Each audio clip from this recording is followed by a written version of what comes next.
This is Inspiring Design, where unique innovators come together to share their knowledge, share their insight, and keep us up to date with the latest industry trends. And here's your host, Rashan Senanayake. What's up, listeners? Welcome to Season 4 of Inspiring Design with Rashan Senanayake. This is where the best of the best brands, experts, change makers, and thought leaders come together to share their valuable insights, experience, and knowledge, all centered around the growth sector in advanced manufacturing within Industry 4.0, encompassing various industries, technologies, skills, knowledge, trends, as well as stakeholders, all the while linking it back into education within schools and universities. Today's episode, we turn our attention to the complex world of drones and the unique skills integration alongside this technology, such as AI, robotics, software, and hardware. To lead this topic, we feature the founder and CEO of Miragan Consulting, Rob Sutton, an incredible mind with a unique story, now leading the drones industry in a record-breaking fashion. Having served in the Australian Army's premier drone unit, the 20th Surveillance and Target Acquisition Regiment, Rob has seen firsthand the power of drone tech as a force for good. Through this unique insight and the passion for drone technology, Rob continuously works towards saving lives and improving organizational capabilities. So without further ado, let's get straight into it. Welcome to Inspiring Design, recorded live at the World Drones and Robotics Congress. Rob, welcome to Inspiring Design. Can we start off with a little bit of your background? What's your story? Thanks, Rashan, and thanks for having me. Pleasure. So my story is I was born in South Africa, and my family moved to Australia when I was 10. I grew up in Sydney, and then when I finished school, I decided I wanted to be like my dad, an engineer, but I also felt like I wanted to give something back to my country, and so I chose to join the Army as an engineer. Wow. I was lucky enough to work with, once I graduated from university, once I graduated from the Defence College, I was lucky enough to then work with a range of different helicopter types. So I worked with some big helicopters, some small helicopters, and also lucky enough to spend 2 years at Army's drone regiment. So Wow. learning how to use drones, learning the state of the technology from a military perspective. And was that chance? It was chance, actually. So I joined the Army because I was very interested in the armed reconnaissance helicopter, and the project was running late, and when I was due for my command posting, I had a choice to go to a unit that didn't have those helicopters, or I could find something else, and I found something in Brisbane, and it was the drone regiment. So it was kind of a bit of luck. But for me, it's always been about using technology to make a difference in people's lives. Yeah. And what I saw when I was at training regiment was just how powerful that technology was from a military perspective.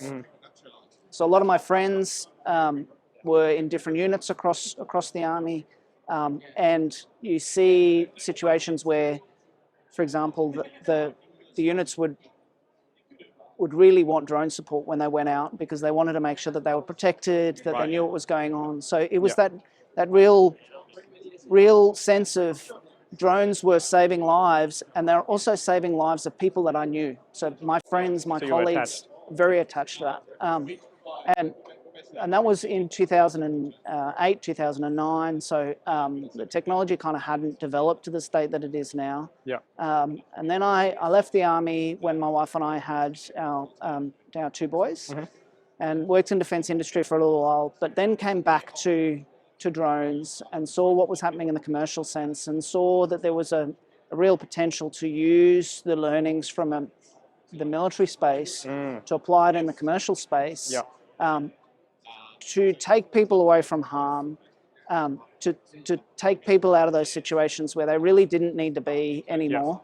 And again, coming back to that, feel like I was making a difference in people's lives through the use of this particular technology. And I think that's that ethical driven context is a very important thing, especially when it comes to any form of technology, because I see it almost as an evolutionary step in the tool that we use. Yep. And a knife can be a very good thing in the hands of a very good person, but at the same time, it can be a very horrible thing.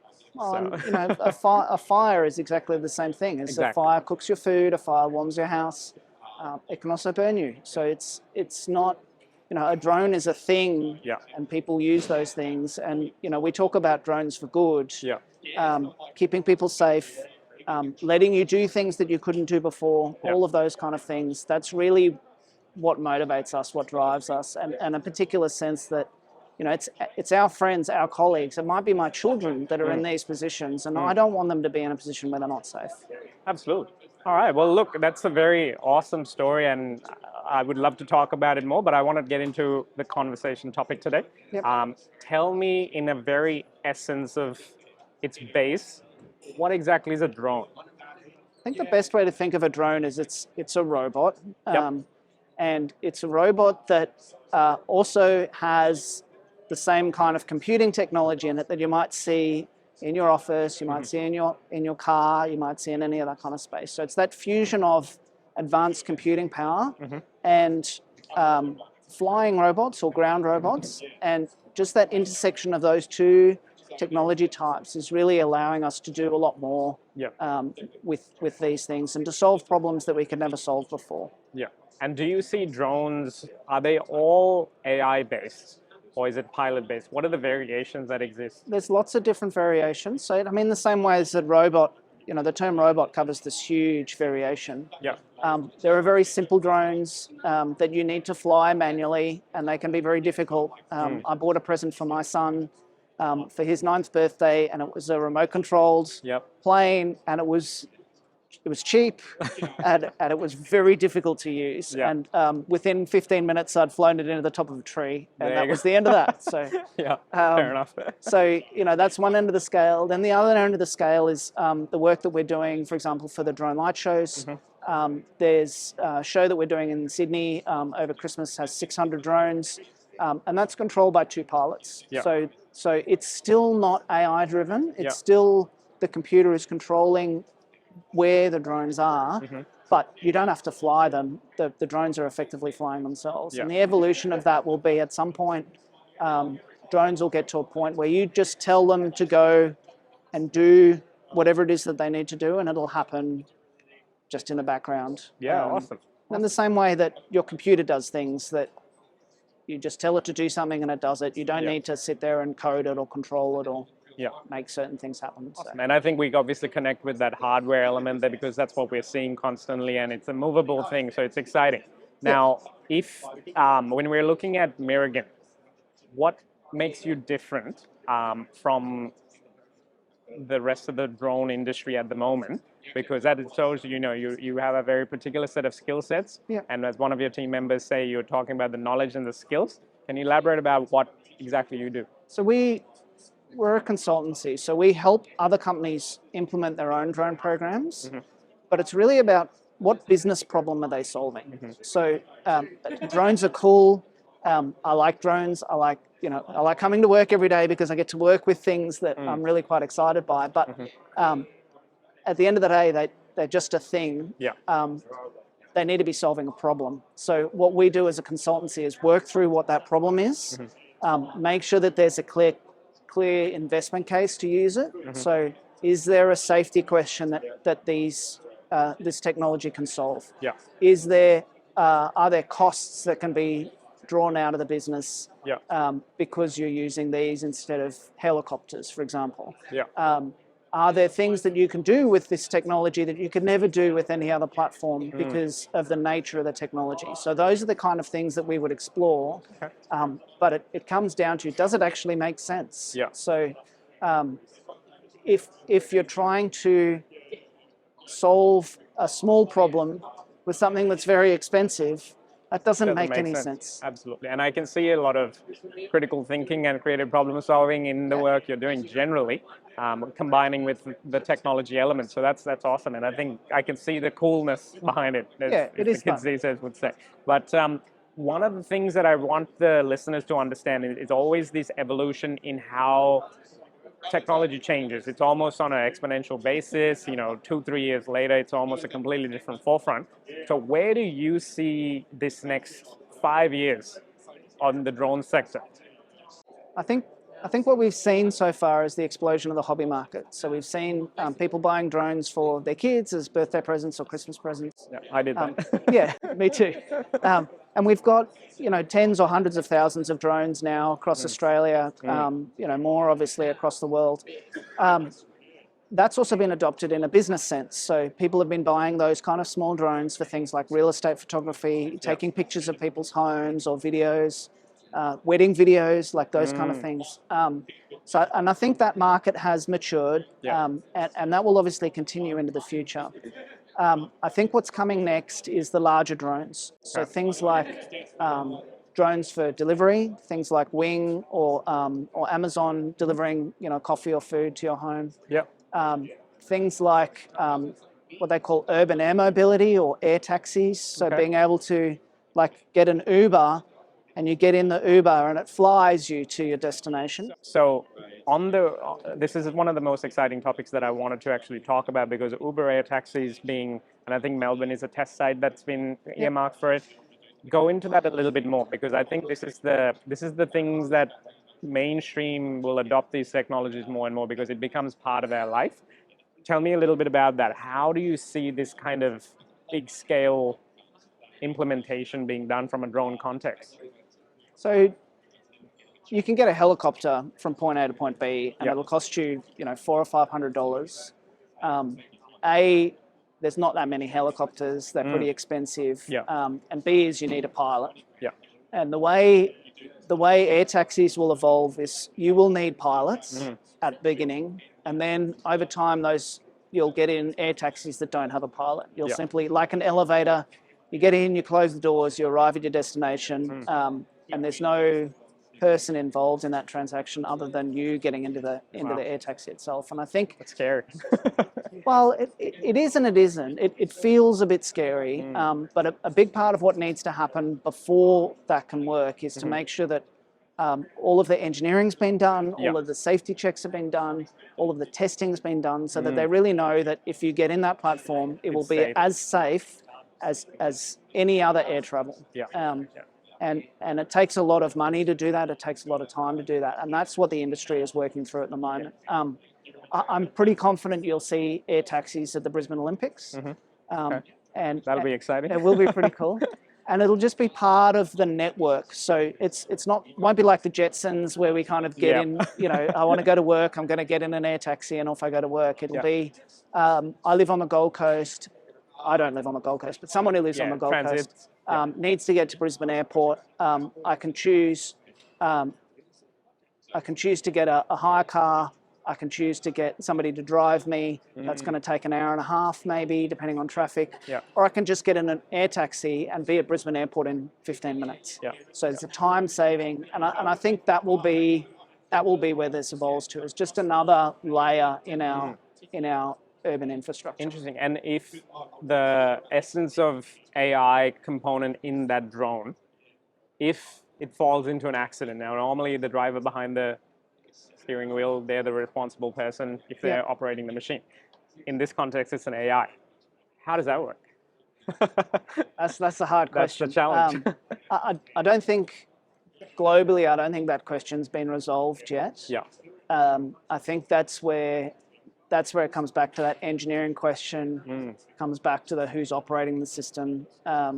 So it won't sit on the pilot if there's no pilot in the aircraft. It'll probably sit on some combination of the manufacturer and the operator. Right. And to be fair, that's what happens in the commercial world now anyway. If there's an air accident, then the pilot may have some responsibility for that. The company that's flying the aircraft might have some responsibility, and the manufacturer of the aircraft might have. So it's not all that shared different. Responsibility. And it'll depend on the nature of what happens, obviously. That makes sense. Let's talk a little bit about the skills. Drones being part of the ecosystem more and more mainstream becomes a very bigger and bigger sector. And currently, personally, I think our skills pipeline isn't aligned with what's required to actually service from a country perspective, I think. In your opinion, how do you see that working in the industry every day? What are your thoughts on the skills pipeline of, let's say, just focusing on Australia Yep. over the next 5 to 10 years? So there's a lot of answers to that question. One answer would be from a pilot perspective, from a drone pilot perspective. I think that pathway as a career is plateauing. So I think in 5 or 10 years, the idea that somebody is going to need to go out there and actually pilot a drone to do something, I think that will be gone or going. Interesting. I think what will be in its place is somebody who can manage a drone system. So look at the platform, tell the drone where it needs to go, do the planning, understand how it works, understand what it can do, what it can't do, work with the air traffic, make sure that it's safe, those kind of things, making sure that it's solving the problem. Absolutely. So I think that's one skill set, and I think that's how that one will evolve.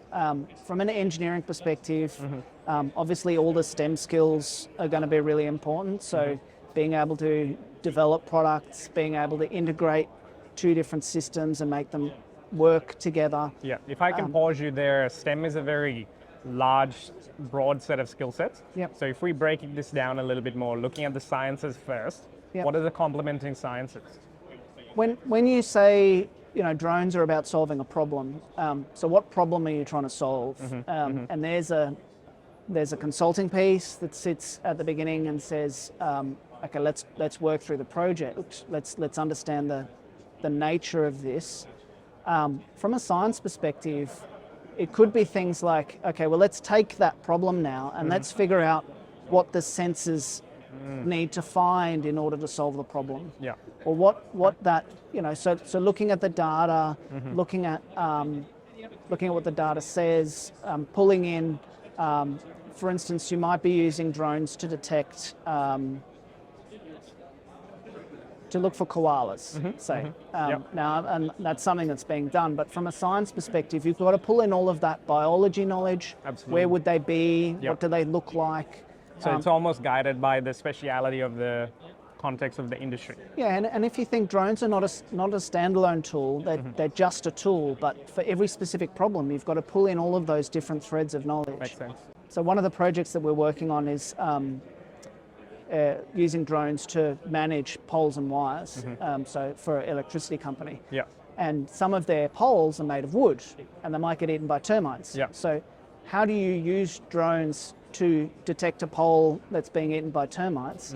Well, what does that look like? What's the biology of the termites? What do they do that might give an indication that this particular pole has termites and this particular doesn't? That's a science question. Yeah. What sensors do I need to use? Now I'm looking at maybe moisture detection, or I'm looking at heat detection. Again, that's a science or a technology question. Yeah. So, those kind of skill sets, depending on the application, can really matter. Yeah.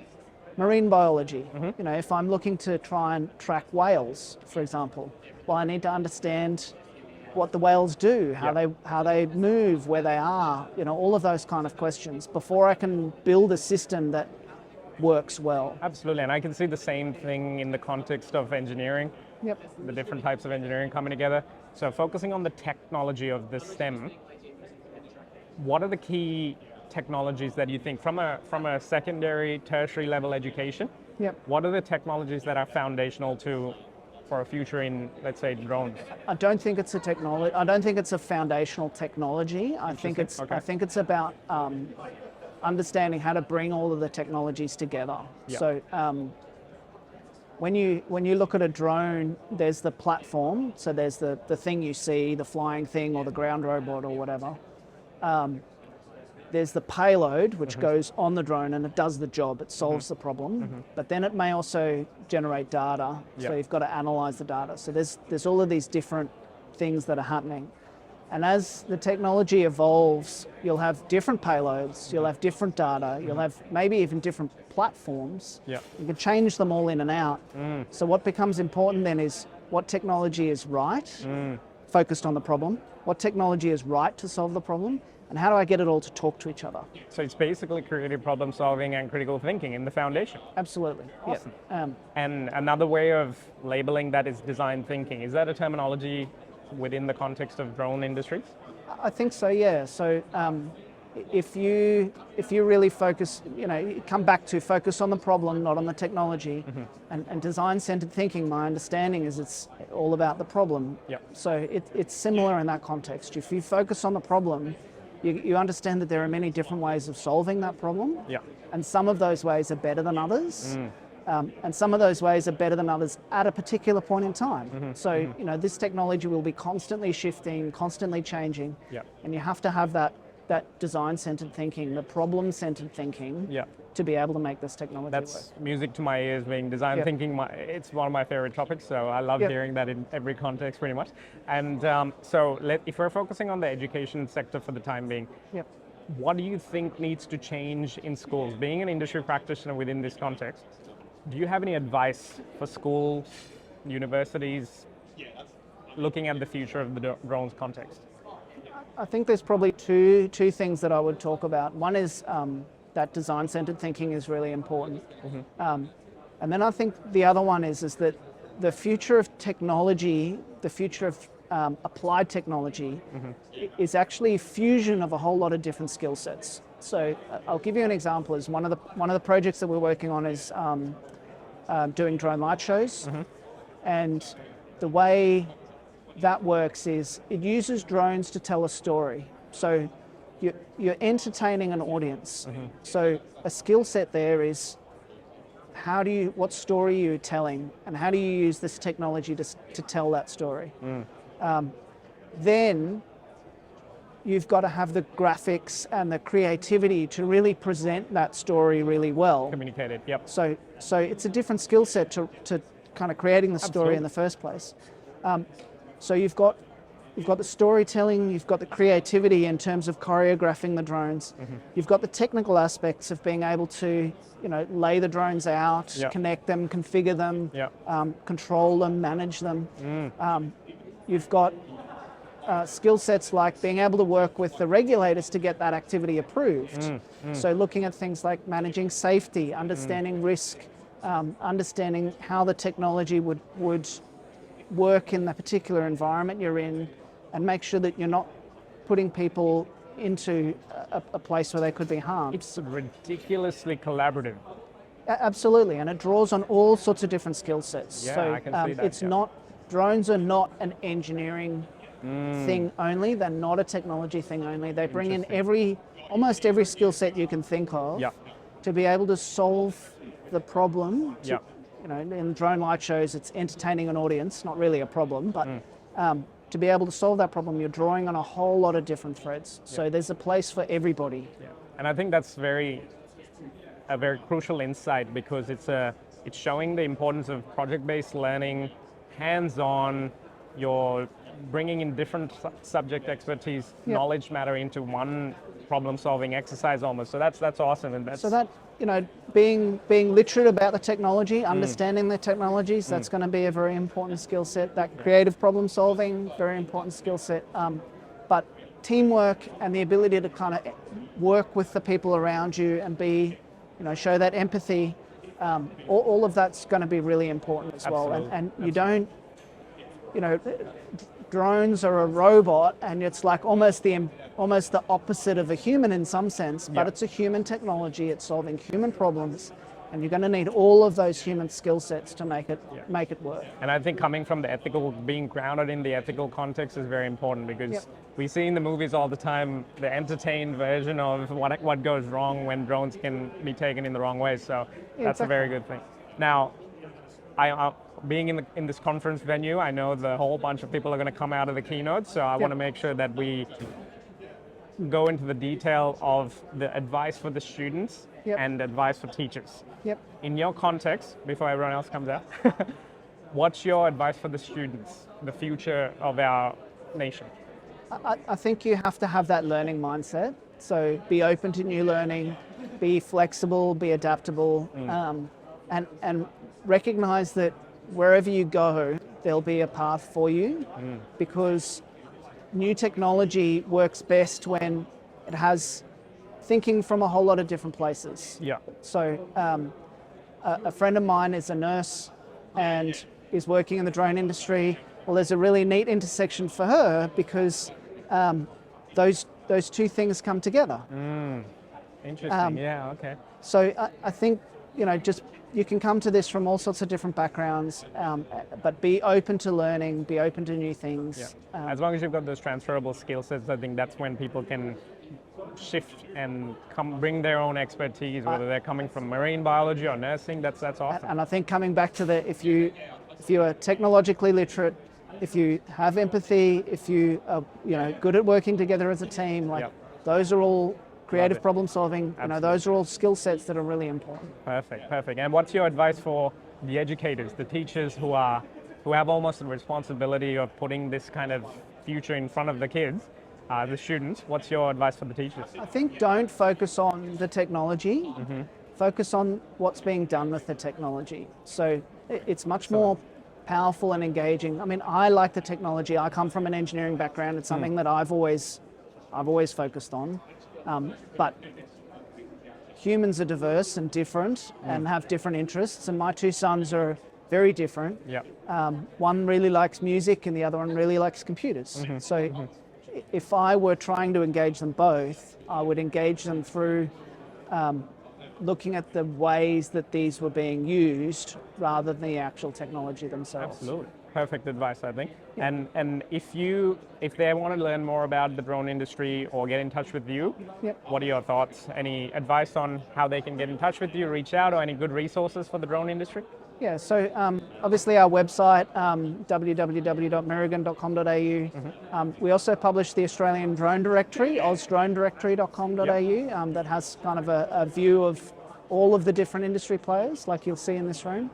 Another good resource is World of Drones Education, so related to this Congress, and that's also got a lot of good resources for teachers and students. Awesome. Or on LinkedIn as well, so if I wanted to reach out on LinkedIn. Thank you. We'll definitely drop those links into the show notes page. Now, before we go, I always want to ask a kind of a unique question, random question. I'm going to put you on the spot. And the thing that I've been kind of thinking about is a bit themed to the drone context. So if you could change one thing in the drone industry world, what would that be? I think it's the spread of knowledge. So I think there's still a lot of places in Australia that don't understand what drones could do, and don't understand how powerful they could be, how much of a difference they could make. And I would like to solve that. Interesting. Okay, there you go. Mate, thank you so much. I know this is a drop in the ocean when we come to a very deep topic like this, but thank you so much for your time. An absolute pleasure. I'm sure the listeners will hopefully reach out to you and learn more about the drone context. So exciting work. Thank you, mate. Thanks for your time, Rashan. That's it for today's episode. Now it's time to take action and build on the learnings to get inspired. First up, jump onto rashansenanayake.com/podcast and check out the show notes, links, and other relevant learning materials from this amazing episode. Next, if you learned something new today, click that subscribe button and set yourself up to receive live notifications on future episodes, as well as more opportunities to learn from our amazing guests, brands, and speakers. Last but not least, it's time to have your say. Join the conversation and share your thoughts and feedback on today's episode with a review, all while joining many others with a 5-star rating for Inspiring Design with Rashan Senanayake. Till next time.